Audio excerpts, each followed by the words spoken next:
In the middle of deployment training off the Atlantic coast, the aircraft carrier USS Dwight D. Eisenhower's 5,000 sailors prepared for a missile strike.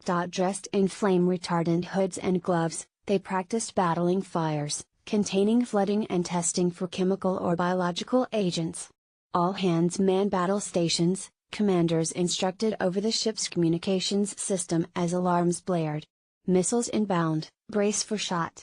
Hours later, the Eisenhower's executive officer signaled the end of the night exercise. Robert Aguilar wasn't happy. "We are moving out of training and moving into combat," he told the ship. "This is no time for smoking and joking.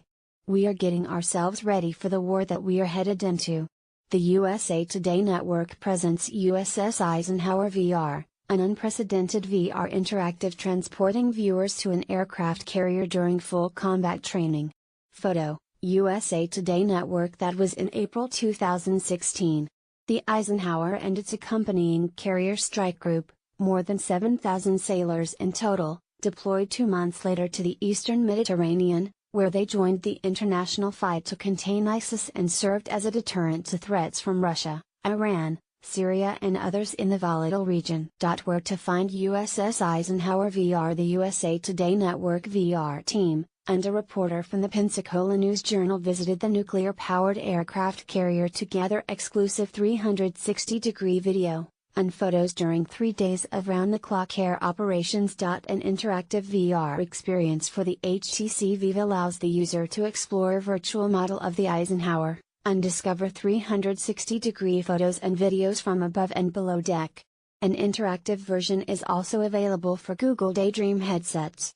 360-degree video features are available for smartphones or VR via the virtual reality section of the USA Today app, iOS, Android, and the USA Today YouTube and Facebook channels.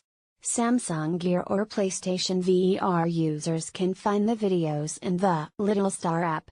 Eisenhower VR is the first time a major news organization has told a story combining 360-degree video and VR interactivity on such a large scale. Preparing for war. The 2016 training was the first time that Carrier Strike Group 10, the Eisenhower, 3 destroyers, 2 guided missile cruisers and a support ship, came together to prepare for war. Step aboard the USS Eisenhower during the biggest combat training in recent Navy history. Experience jet launches, landings and high-stakes drills in the middle of the Atlantic Ocean. The trip, which provided a rare glimpse of life on board an active Navy aircraft carrier, was allowed under an agreement with Navy leaders to not immediately publish details about the training and subsequent deployment. The Eisenhower later relieved the USS Harry S. Truman in the eastern Mediterranean. It was the first time U.S. aircraft carriers had deployed to the region since 2003. The Eisenhower's pilots flew 1,900 combat flights, in support of ground troops in Iraq and Syria, dropping more than 1,220 bombs. Heading into the deployment, Rear Admiral Jesse Wilson Jr., the strike group's commander, said the purpose of the intensive training, the largest such training exercise in recent U.S. Navy history, was to prepare his sailors for the unexpected. "We don't focus on fighting what happened last year, or what happened during the last war, we have to be looking forward," he said. "Anytime you have humans flying aircraft, there can be mistakes. You have people standing all over the deck. If they get hurt, that's the stuff that keeps you up at night." The Carrier Strike Group was testing new technology with a specific focus on tools limiting electronic emissions, which can be used to track the location of the American ships.